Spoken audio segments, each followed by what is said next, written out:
Hey everyone, welcome back to FNS Sports, where we talk about our New York Knicks and also the in-action Reggae Boys.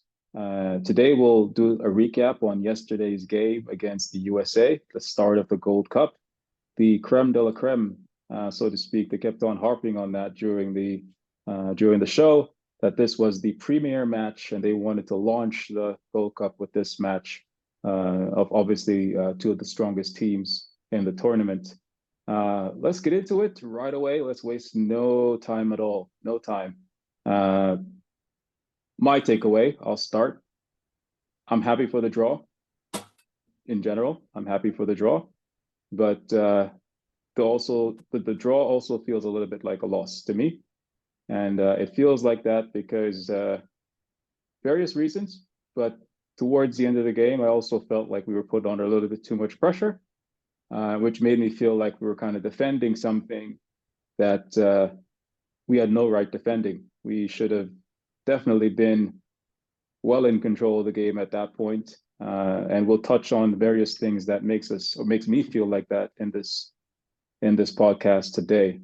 Let's go right to you, Uttu, and then we'll touch on the first topic here. How do you feel in general about the game? I mean, as you said, it's a win that we were all looking forward to. We saw the USA lineup. We really wanted this win. We saw that this was a very possible win. We really dominated in the first half. There was a no contest. Jamaica were playing amazing football. The US were struggling, but then we started to lack in energy. The US made some very good subs. They put in some young, fresh legs. So I'm a little sad. It feels like a loss, this draw, but hopefully that there could be a better result next time.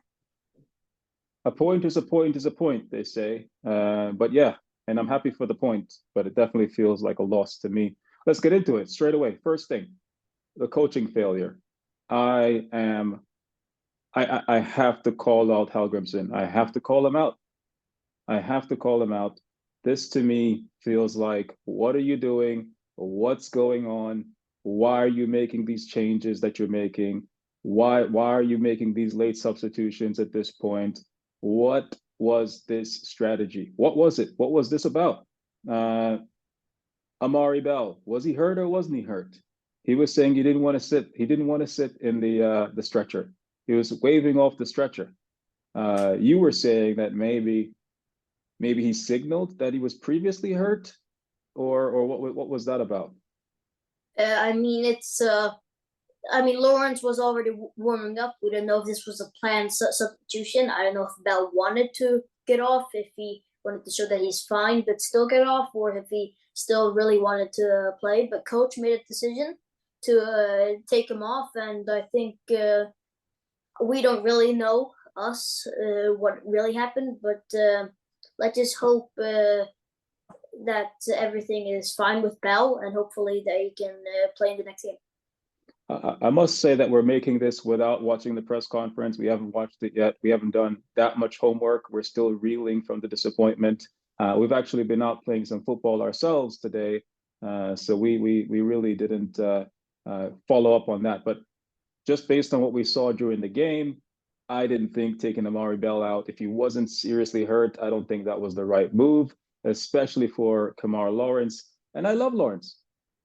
I love Kamar Lawrence. That's my guy. We went to see him when he was on the Red Bulls. You borderline have his jersey. I think you were celebrating when he scored that goal when we went to the match. We love Kamar Lawrence, but I honestly did not think that Kamar Lawrence was going to get 1 minute of playing time in this tournament. Not even 1 minute of playing time. I mean, it was a bad sub. Really didn't really show much. He was not doing really anything. I mean, he is old. I don't think even if Bell was slightly hurt, I think he still should have been playing.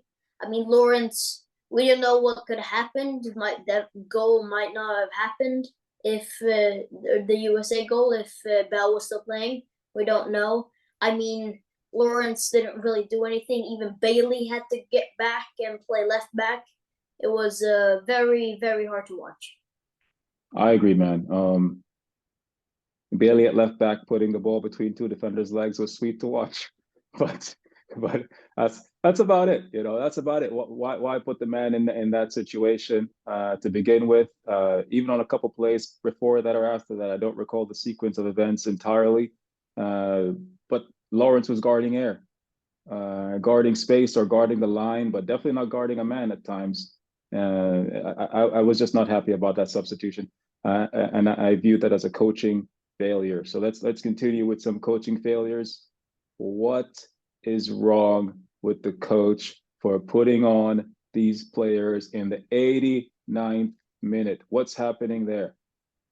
I mean, it's US did a perfect way of doing it, putting fresh legs in the 70th minute, 75th, and I think that's what we should have done.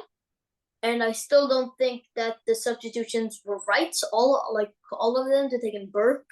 I think and I think they were very late with 7 minutes left. I don't know why Johnson went in this late. I mean, there was 7 minutes left, and I think we should have made it way quicker. He puts the subs in when it's 1-1, and the momentum is gone. I think it would be way better if he put in the subs at least in the 80th or something to get the form keep on going, because we saw that the players were getting tired. We saw that we were slowing down, and I think the subs needed to come a little bit earlier.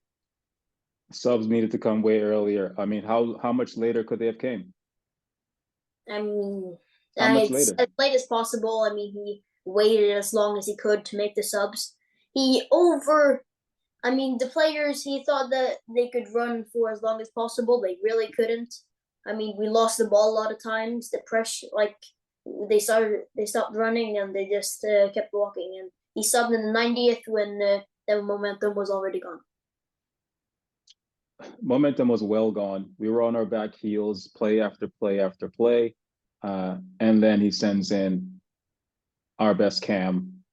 And then the other, I'm not going to call them stooges, but I'm not a fan of Shamar Nicholson anymore. I don't think he does anything really positive on the field for us. I just don't get his position. I don't think he gets his position.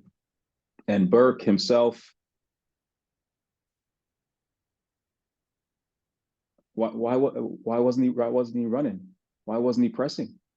Why put three people back at the top?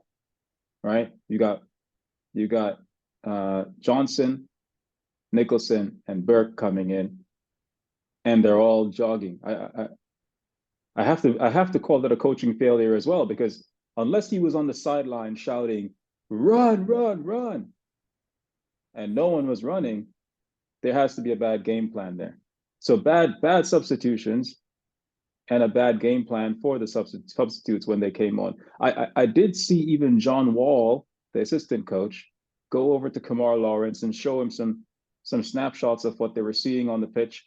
I don't know if Kamar did anything that they showed him, because he was again guarding space. I don't know what's happening with the subs patterns or the expectations there.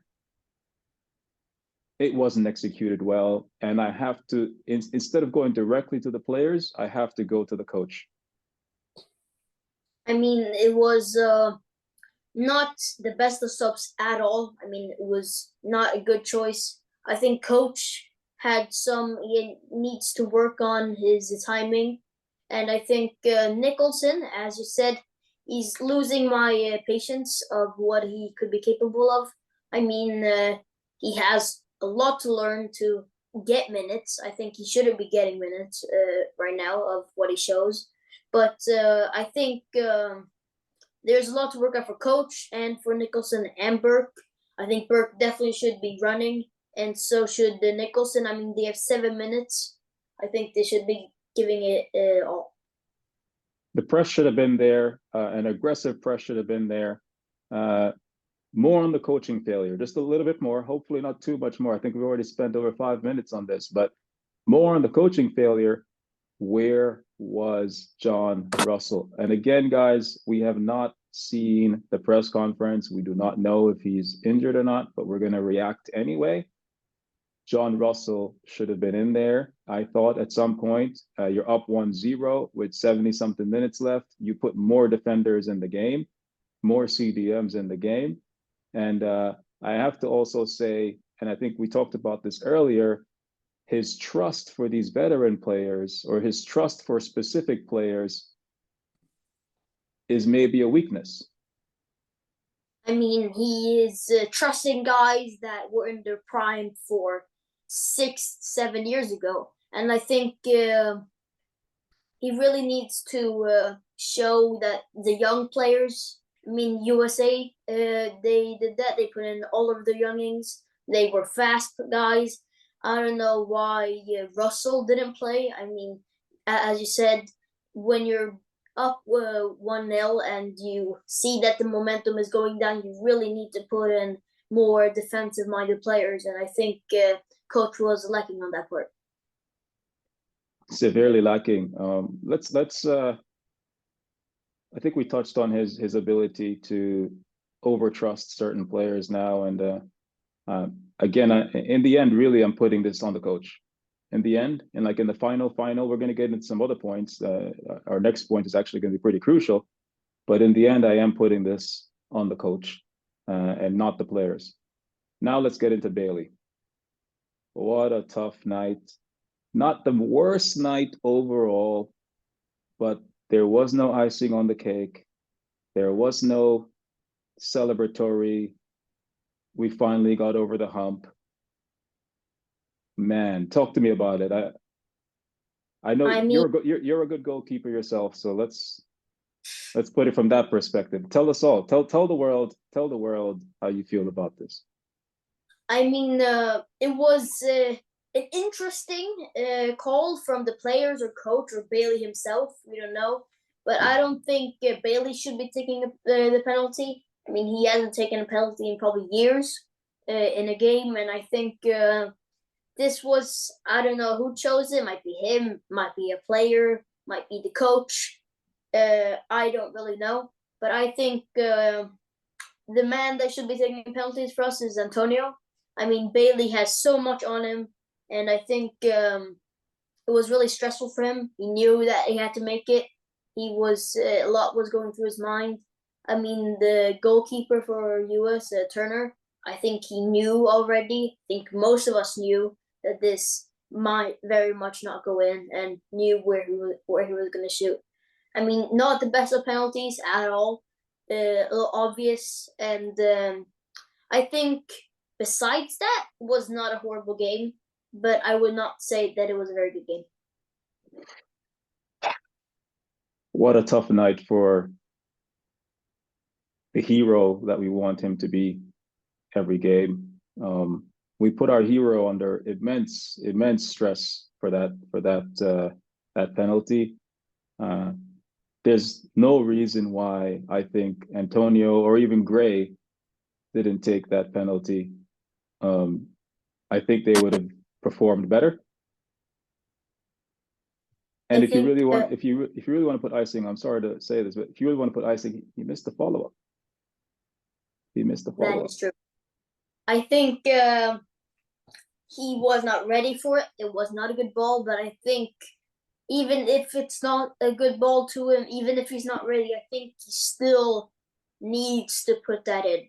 I mean, I've seen a lot of times where players don't do that. It's very common. But I think for Bailey, I think there wasn't the guy behind him. There was no stress. He even could have taken the ball with a touch. Didn't need to shoot directly if he was not comfortable.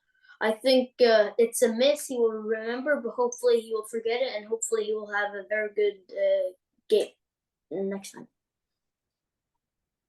He's putting more pressure on himself. I also think the coach put too much pressure on him in general in the position that he asked Bailey to play, which was some kind of free roaming striker, cam, wing, do it all CM player. I feel that was too much for him, and in the end, I feel that that has come back to kind of overwhelm Bailey again. And the discipline wasn't there at sometimes, and they were kind of bumping into each other at times. Him and Gray didn't have that good connection as they probably should have, because Bailey was out of place, I would say, or in a place maybe not familiar to everyone else, right? Last I want to say is, if you're going to play in that role, where were the balls to Antonio? Where was that link up play up top? If you're going to be the guy that's up there doing whatever, where was the link up play to the top? I mean, it was, I guess, in coach's mind, his job to get balls over to Antonio or take finishes himself. That really didn't happen today. And I think there is a lot for him to improve on. I mean, Gray didn't get a lot of balls today from Bailey or Antonio. And Antonio didn't have enough work for what he's worth for. And we know Antonio is a very, very good finisher, even in the Jamaica shirt. And I think Bailey has a lot to work on. I mean, he was a striker. He needed to get those balls to Antonio. Antonio could give him the balls, but I think Bailey's main job the next time will be to get more assists and make more plays. Let's hope. Let's hope that that's the case. Let's go to the next point. We'll come off Bailey. I think you mentioned that we shouldn't go too hard on him. I don't want to go too hard on him either. It is what it is. He missed the penalty, and he had too much to do on the field, and it I think came back to cause him to not have the best game again for Jamaica. But the effort level was there on the field. Even before kickoff, this guy was running over to the other side trying to get the ball. So the effort level was definitely there, and we saw it even when he had to play defense. He threw himself into positions to really make good plays on the ball. But asking Bailey to do too much, I think so. Our other guy, one of the most senior guys on the pitch, Mariappa, too scary. Too many slow reactions in the defense.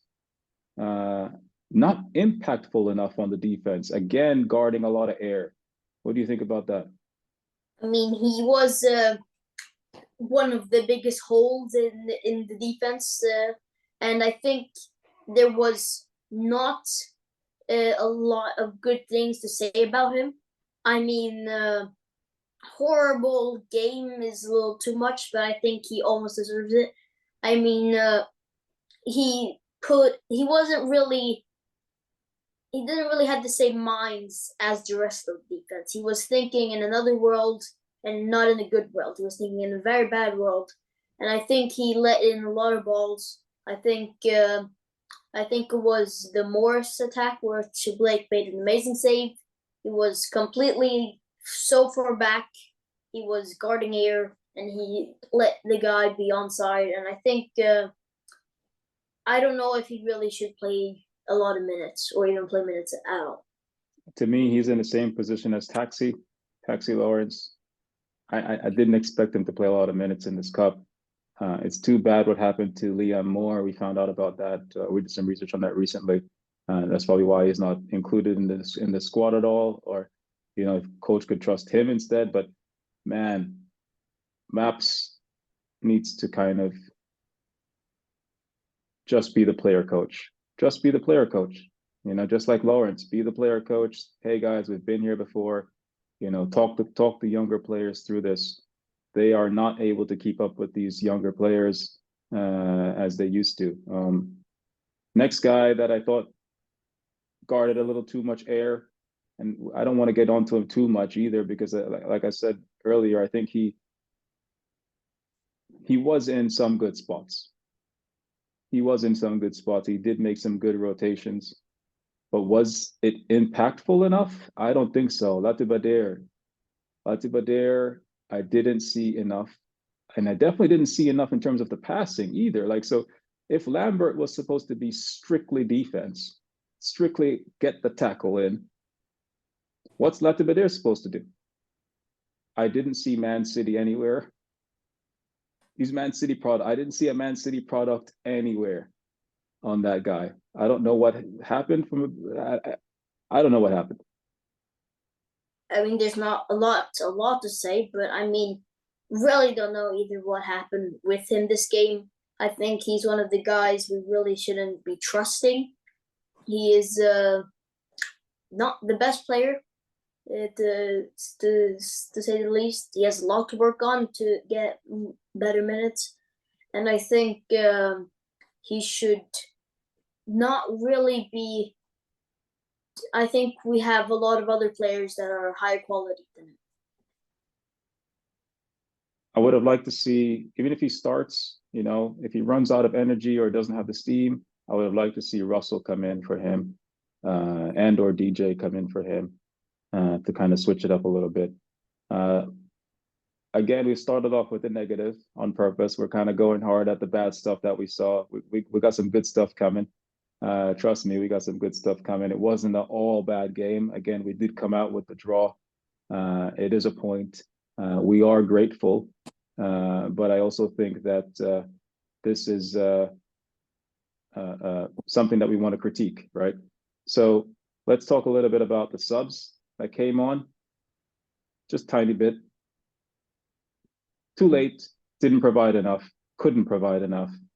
Not the right subs, in my opinion. Corey Burke, no, I would have rather Whisper Richards.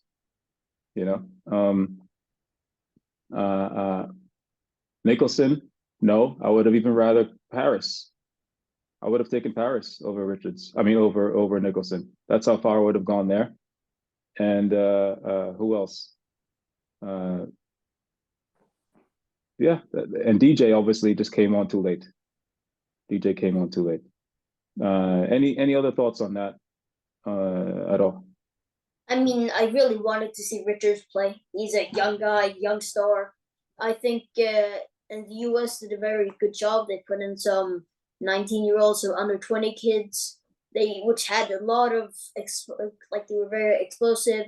They were very fast. I think Richards, he has confidence, and I think he would have shot a lot of balls. I think he would be running way more than Burke or Nicholson. I think that Burke was only walking. I think that's not a good sign, really. And as you said, Johnson is in way too late. Should be starting or getting good minutes. Should be getting, 15, 20 minutes. Fantastic for Johnson. 7 or 6 or 8 minutes, whatever that was ridiculous. Ridiculous. And like you said, Richards would have been aggressive. He would have been aggressive, even if it's by fault that he's overly aggressive. You wanted that instead of what Corey Burke or Shamar Nicholson was bringing to the table. You wanted someone that was going to come in as soon as the ball hits their feet. They take a couple dribbles, and they were going to try to find some angle to the goal, some angle on the goal. We've seen it. He's not afraid to let the ball fly. That kid will put the ball on the net from almost halfway if he wanted to, because he's just that confident. And we've also seen him do some really good dribbles from the left side, right through almost 3 or 4 players, and then run out of steam, run out of experience, right? So I think that would have been the right choice. Let's go into some good stuff. Gray, and we can link that up. Gray and Lowe, we can link that up. What do you think about their performance? Gray, debut to remember, got an assist. I mean, beautiful cross from the free kick to Lowe. We also had an amazing game. I mean, Lowe had a 10 out of 10 performance for me. Started not so great, got a yellow card in 7th to 6th minute. I don't really know. And I think from that goal, he had amazing day. I mean, he was all over the pitch, all over the back line. He was reading balls, he was intercepting balls, he was really doing everything he could to secure the win. a little unlucky to get the ball that the U.S. scored in the 87th, but great job from him. One of the best defensive players we've had in a long time. Surely, and I mean he's captained the team whenever Blake was not there. Maybe they've shared the captaincy at some point as well. Lowe was amazing, and I think Gray played as well as he possibly could, given the lack of touches on that left side, which I do blame. I think we talked about this earlier. I do think that Latibadir being also a little bit on that left side, or being supposedly the person that should have been linking up a little bit more passes, didn't necessarily do that to Gray, or Bell couldn't necessarily do that himself either on that left side. But yeah, back to Lowe, 7th minute yellow card. We had talked about his discipline. He held it down. He held it down. He really held it down, and he didn't have to. There was all signs pointed to another yellow coming. All signs were like, man, there's 80 plus minutes left in this match, 90 minutes at that point. Then another yellow card could have been in the cards, but he definitely played very, very well. Even after that, put in the goal on, obviously, that link up by Gray. Gray put the ball in, perfect ball in, but Lowe put a really perfect header as well. Beat the keeper straight away. Keeper had zero chance to save that. Moving on then, another person that we were really kind of, or definitely myself, I want to give a lot of praise. Didn't even expect him to be a starter. Kevon Lambert, they kept on calling him Kevin Lambert. I don't know why they kept on, I think it's Kevon Lambert. Kevon Lambert, number 3, was everywhere possible. Right side, left side, middle side, front side, back side. He was everywhere possible. What do you think about Kevon Lambert? A beautiful, beautiful player. At least what he showed this game. It was a little shocking for me to see him in starting. I think that was for you too, but I think pretty much a 10 out of 10 game.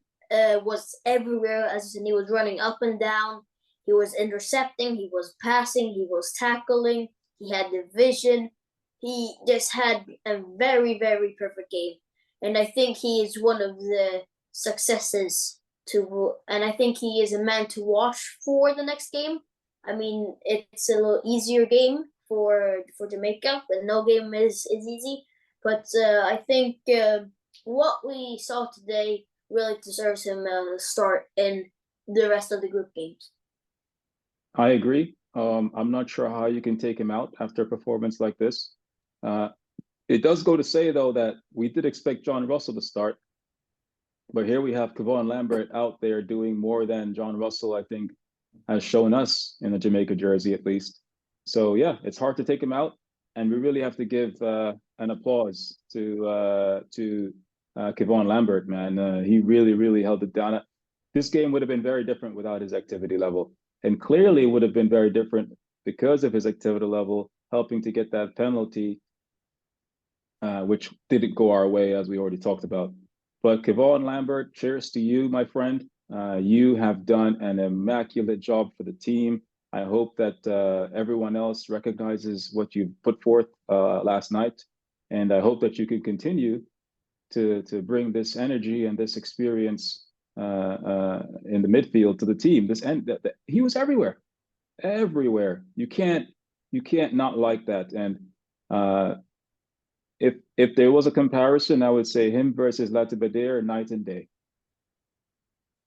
Dark versus light, wet versus dry, like night and day. It's such a difference. And what a breath of fresh air to have someone like that in our ranks that is not like Premier League or whatever, that kind of player. I really hope that he can continue this quality. Any last takes on Lambert? Just a 10 out of 10 player. I mean, a beautiful, amazing game. He was everywhere. Best midfielder, I would say today.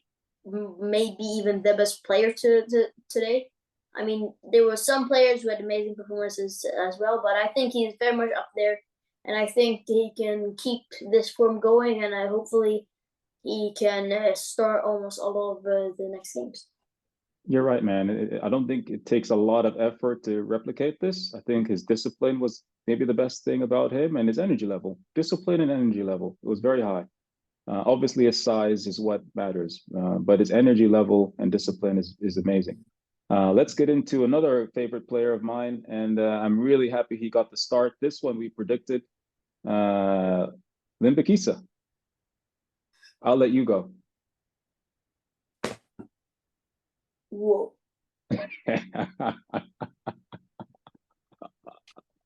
It was a fantastic game.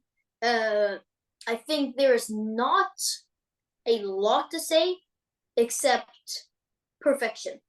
He was possibly the best winger. He was running. If there was a map on that guy, it's going up and down the pitch. It's like he was like doing it as an exercise. We saw him once. He was the guy that was highest up. He ran back, got the ball, and started running up again. I think to start Lembakisa was one of the best choices coaches made against the US. Maybe the best choice. I think he was possibly the best player. I think he had 10 out of 10 performance, and I think he should be starting every single game going on. 90 minutes. No? Yes. Wow. 90 minutes for Limbakisa. If you had a map on him, he'd be everywhere. I am impressed by this young guy. I think this guy's playing his way into a good position for his career. I see nothing but good things in the future for this guy, you know? And I would have said that he played on the left side versus Jordan, right? He could have came in and switched sides, and maybe Javane Brown should have come in instead, you know? So I don't know why Taxi came in again, but Limbikisa, what an amazing performance. Just like Lambert, I am extremely impressed, extremely impressed. And I had no worries when what's that guy's name? Conwell. I don't remember his name. I should know these things. Caldwell, I think. Yeah, well, whenever he came in, you were freaking out about his speed.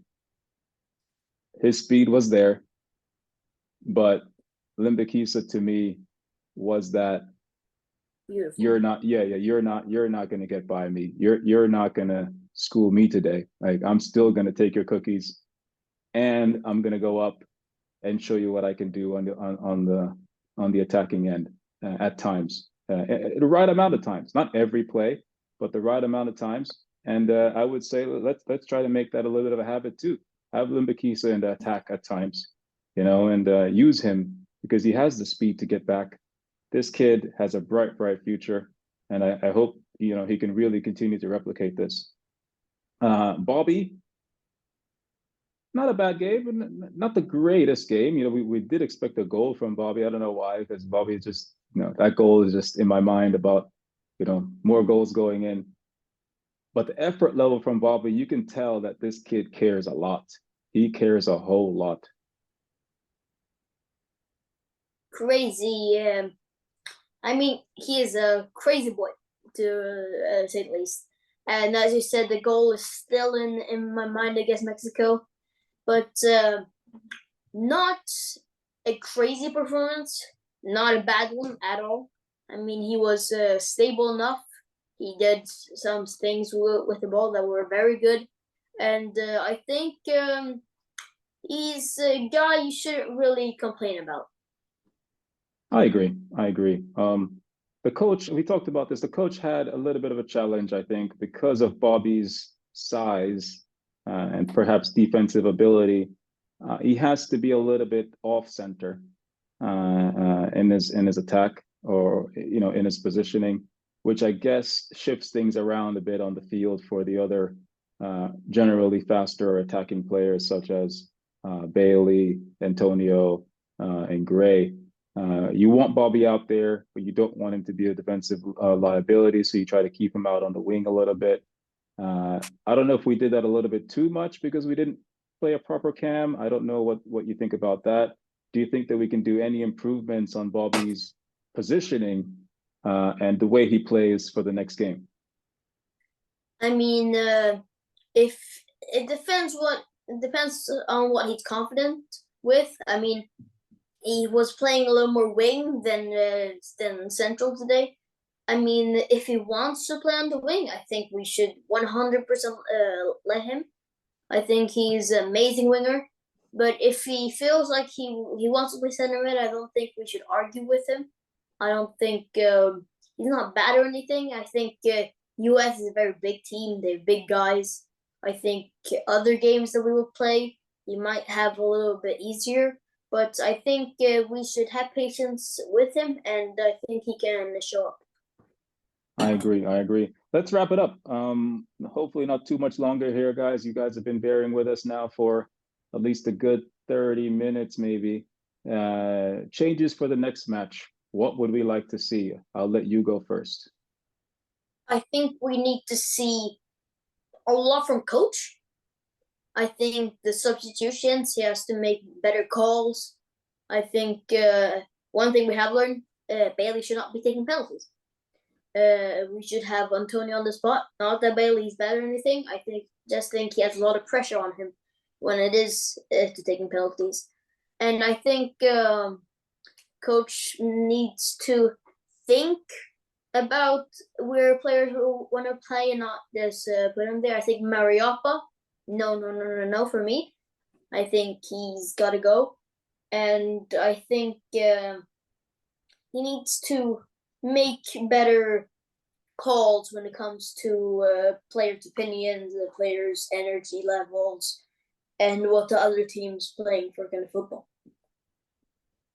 I agree. Starts with the coaching for me. We started with the coaching in this episode, and we'll start with the coaching again at the end of here because he trusts certain players a little too much for my liking. Maps, we know that's one of his favorite guys. Latibedir, we know that's also one of his favorite guys. Obviously, he's developed a trust for Taxi Lawrence as well, and he's developed a trust for Corey Burke. I think these things have to change. I think that Maps should come off the bench and only break in case of emergencies. Break in case of emergencies only. Right. Same thing with Taxi Lawrence. Break in case of emergencies only. Otherwise, take a player coach mentality or role in this tournament, please. So that's two guys. I'm replacing Maps with if Pinnock is not available, which I don't think we should count on unless the news changes. I mean, personal issues are personal issues. What are you going to do? Let's not be like, where's Pinnock? If he's not here, then Deshaun Bernard. I don't think he put in a bad shift against Jordan. I didn't watch the Qatar game in full. I don't think a lot of people did. He was behind closed doors. But Deshaun Bernard, to me, in that Jordan game, was not the reason why they lost.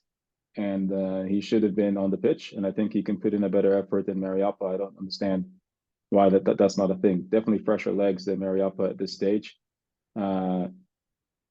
Latibedir, promising player, I guess. Can't take that away from him. There is promising there. You don't get invited or come from the Man City camp without promising being on your status bar or whatever you want. Your FIFA status is promising. But I would say that I would like to see Russell there and or DJ to do that link up. To be honest, yeah, I would start DJ.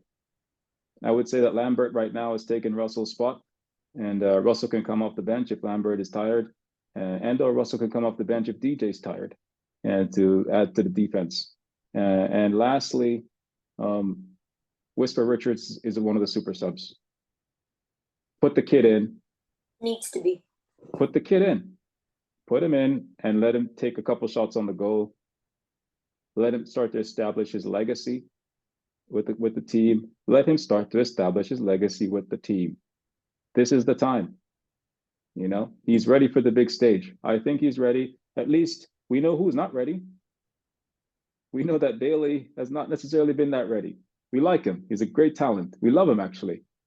But let's see what our other homegrown talent can do.